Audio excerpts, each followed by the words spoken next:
What's up, family? This is your ghetto news reporter, Marion Dash between the Marion and Lee. Today is December 9th, 2020 in my city, Chicago. Some people say it's 2012 according to the Mayan calendar, which consisted of 240 days. Now, according to the Gregorian calendar, they came up with 365 days due to people moving numbers around to appease their rulers or whoever the case may be according to their time. I'm gonna try to find a video that Qween speaks on it. It's the holidays in my city, Chicago, regardless. I'm gonna go with today, December 9th, 2020, because that's what everybody's familiar with on my continent or in my continent, America. I'm from Chicago, a native of this land. I have ancestry somewhere in Africa. I like to claim the whole continent. Matter of fact, the whole world, because I'm here, there, everywhere, and even your place. I feel as though everybody has a connection, especially in this day and age with so much going on, good, bad, and indifferent. Basically, it's just people that's trying to gain power from the ones who had it naturally. You understand what I'm saying? It's kind of like you make a good meal and then somebody tries to duplicate it and it's not as good as what you have made, and then they get mad because people tend to eat your food and disregard theirs. It's just jealousy and envy, basically. It was always going on, especially in my city, Chicago, due to the fact that I am the originator of rap. Yes, I am. Ever since 1975 at the age of 8.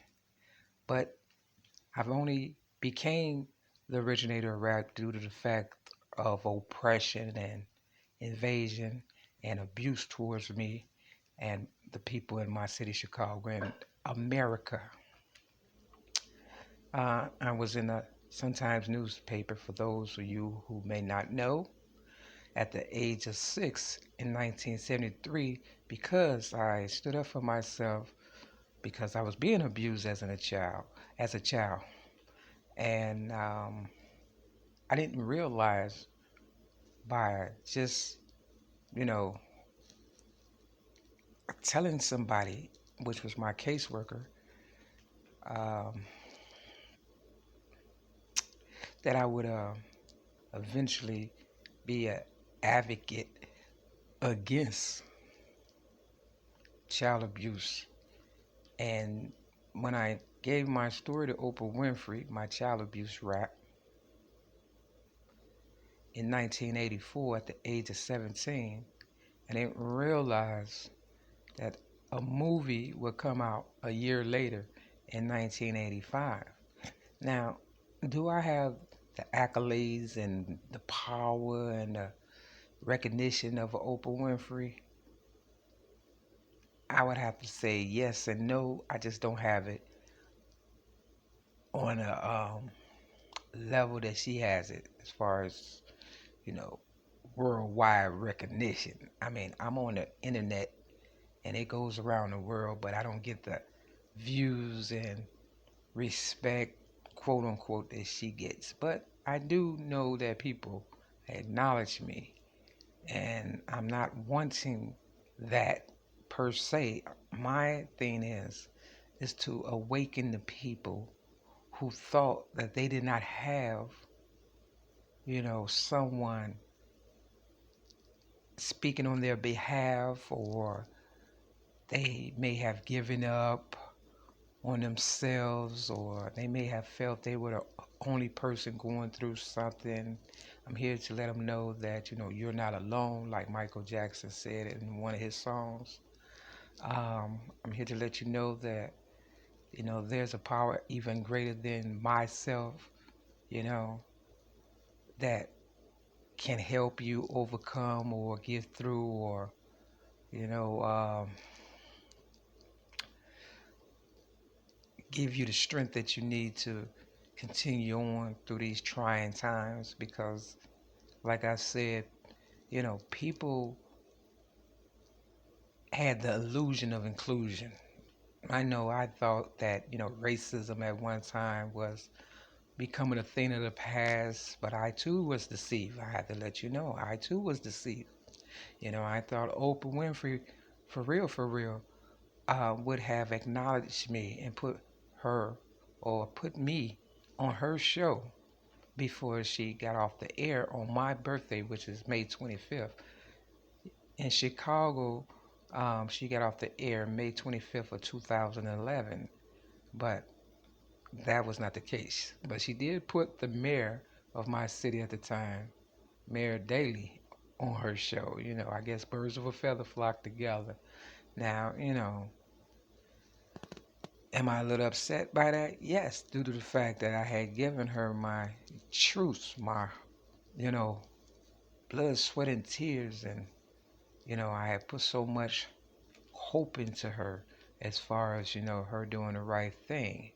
Now, I appreciate the fact that she went off the show on my birthday, May 25th, but that did nothing for my credibility, in my city, Chicago, due to the fact I worked so hard and ended up getting railroaded May 31st, 2008, for a so-called disarming a police officer, something I did not do, you know, just so Barack Obama can become so-called first black president of the United States of America.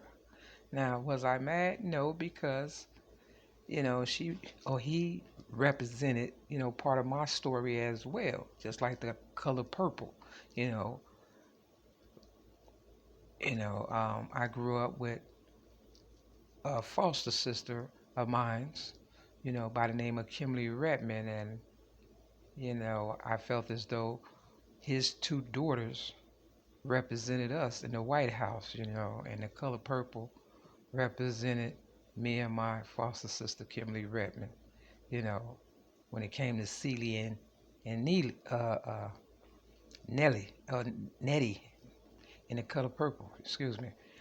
Um, a whole lot represents me and my foster sister. Even, you know, the so-called Queen Bee of rap, you know, Kimberly Jones, aka Little Kim. You understand what I'm saying?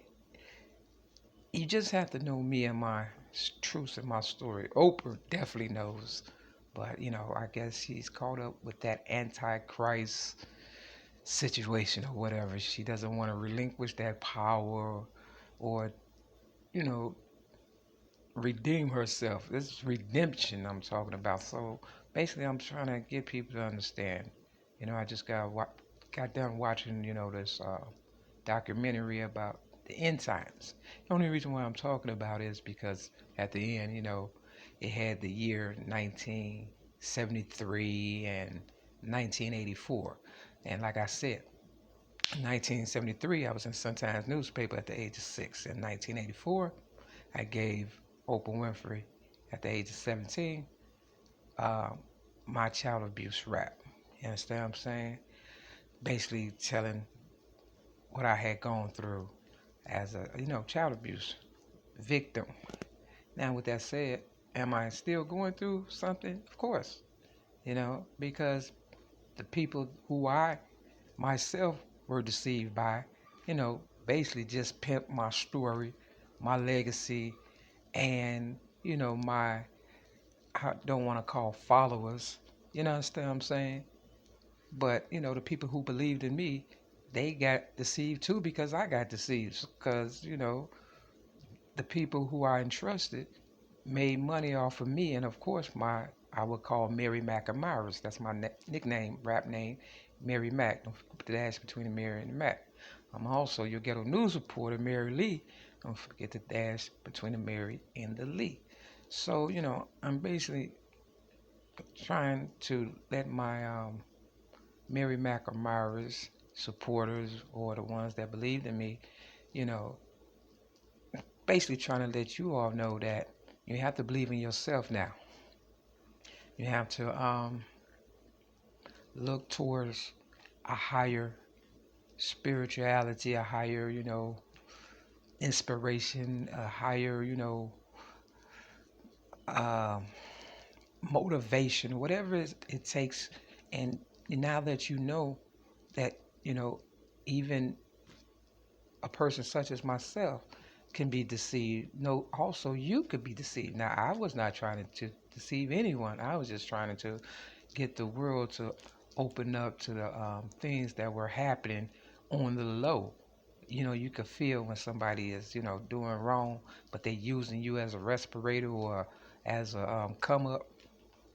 Yeah, and I felt that, and so I had to, pretty much throw myself under the bus so I could see what was really going on, and I realized that Oprah was never going to acknowledge me. And I'm not upset about that because my higher power has filled the void that she thought could not be, you know, fulfilled as far as, my truth is concerned. And I appreciate my higher power, and I put that on record right now. Real talk. Um, they don't want us to believe in a power greater than ourselves. So they are positioning themselves, with these vaccines and, trying to control the minds of people who are enlightened or awoke. You understand what I'm saying? To try to, put them to sleep. They want to turn us into robots and control us like control freaks. It's the power that they know, my higher power instilled in all of us, but some of us just tend to, distribute it to people who are not worthy of it and stuff. So I'm taking my power back regardless. You understand what I'm saying? What happens to me? You understand what I'm saying? Because I've earned the right to, you know, display my own strength today. And I suggest people, don't be afraid of what's to come. Just know if you made it through all the adversities that's been going on all along, like AIDS, crack cocaine, and different types of preachers and false messiahs.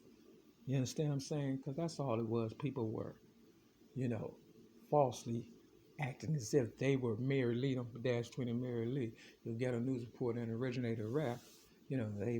I say they all speak for me, but I have to retract that and say, I speak for myself today, and my higher power gives me the words to, speak so openly. Basically, I want to say thank you for the ones who did believe in me, but no, the grass is not always greener on the other side, and nothing happens in this world by mistake. So I'm glad I wasn't able to elevate as high as an Oprah Winfrey as far as being a public figure or whatever, and things of that nature. I may not have it the way she has it, but I've been streetwise all my life, and I'm still in the streets of Chicago. I believe that is my queendom. You understand what I'm saying? I believe that is my queendom, and I appreciate all the ones that supported me, because it does take a village to raise a child, and the streets raised me. But it also takes a village to destroy. And we got a lot of people coming from around the world trying to destroy my village, my city, my Chicago. But have no fear, this too shall pass. Watch the documentary, The End Times, because it is a good ending. So, keep your fingers crossed. And with that, she'll get a news report in there with that for 20 minutes. Thank you.